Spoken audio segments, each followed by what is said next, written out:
Cass, really nice to talk to you today. How are you doing? I'm good. Thank you. Excellent. So we're going to be talking, first of all, about Prima Facie, which is the new production. You're going to be touring it around some North Island cities. Just tell me, are you excited about it?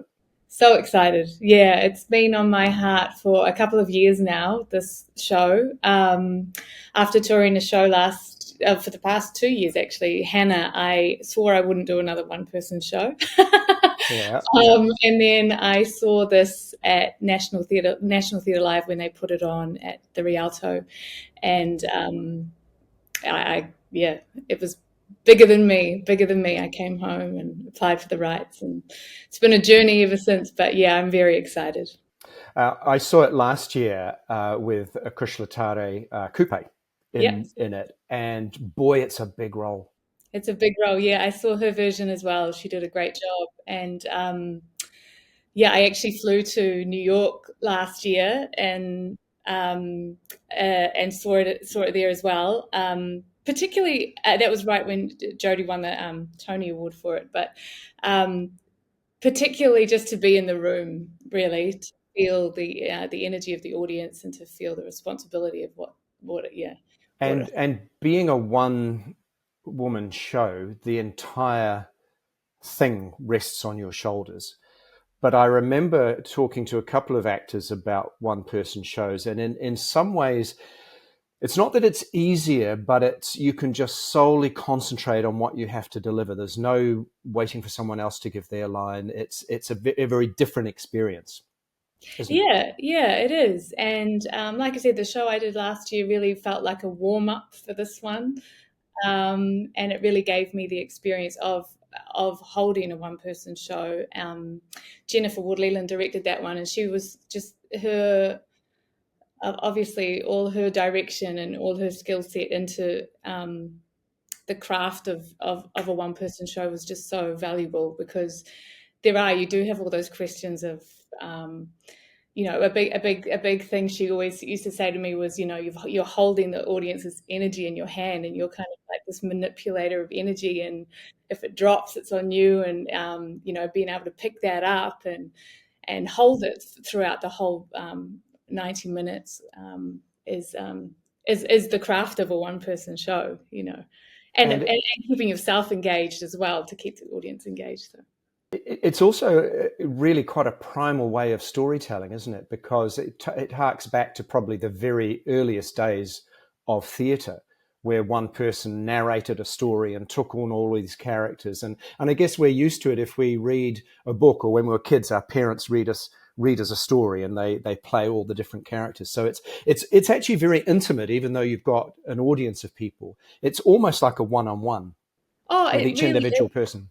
It absolutely is. And, one of the big creative questions is always who the audience is to you, but it's always I'm finding that it's always coming back to being something really intimate. Like you could be talking to a friend, or this could be a friend you're telling the story to, and then of course with Michael directing, he's just the king of Yeah, one man shows. yeah. And it's funny you say that about it being quite a primal thing, because so many of the conversations we've been having in the rehearsal room are about storytelling back in the day, and how and it's still also relevant. So it's interesting that you say that, because that's been a lot of the discussions we've been having around around storytelling and it is very primal. As you say, he's had a lot of experience in that. Was it the Iliad or the Odyssey? I can't quite remember now, that he did as a one, Yeah. maybe 3 or 4 years ago now. And Mhm. honestly, electrifying. And Yeah, and again, that idea that a single person on stage can take on so many characters, and that actually happens in Prima Facie, because you do evoke the characters you meet, past boyfriends, people in the court system, etc. And it's fascinating to watch one person be able to deliver all of that. yeah. Yeah, it is. I mean, yes, he references that show a lot actually as he's directing this. Uh, but again, we do it in life. We we we tell a story to someone, and we be our mum, and we be our dad, and we be our child, and it's very there's a real naturalness to it as well, um, which is quite nice. Uh, Yes. Now, you've been quite open about your journey to wellness, mental health issues, and I know that you're okay with talking a little bit about Yeah. that with me today. So I was wondering, just to begin with, how did that start to manifest, and when in your life? What were you experiencing?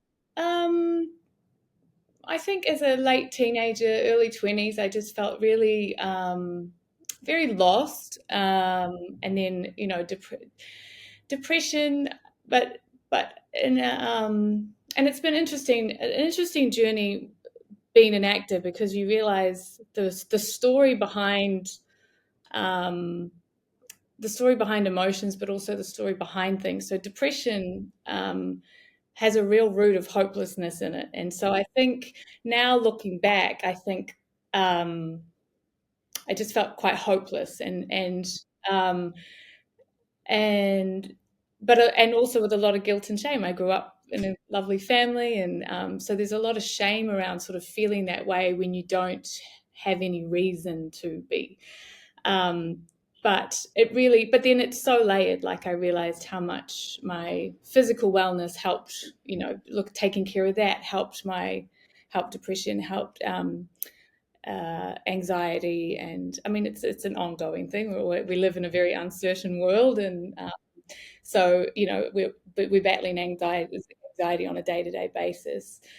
But putting it, really putting it into storytelling has been really helpful. Speaking out about it, becoming a mum has been really helpful, because I just, you have to do the work on yourself, and you have to figure these things out to be a good role model for your children, and to also be able to do what we do in the world. So, but I think, looking back, I think a lot of it was just. I think New Zealand can be a tricky place to have aspirations and to dream big, and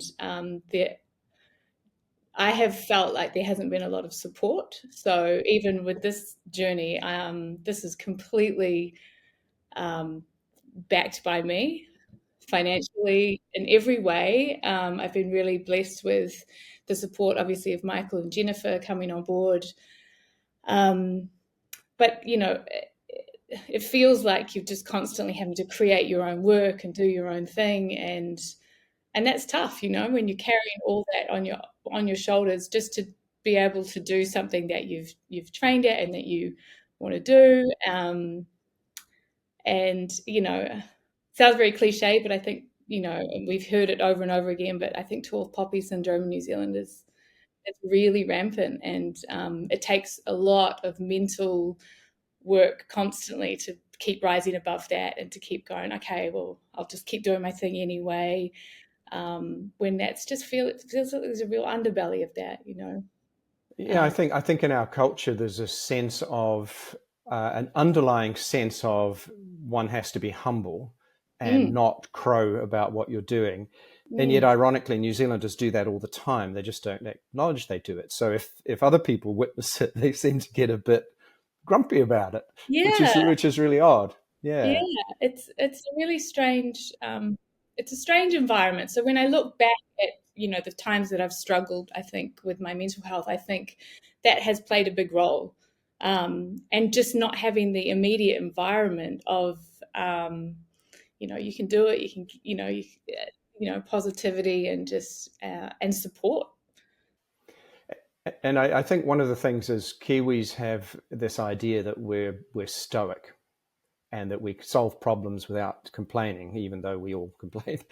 Yeah. But also this idea that, well, you're not supposed to be vulnerable. But the irony is, when we're all vulnerable. Everyone has anxiety to one degree or another Mm, at mm, times. mhm.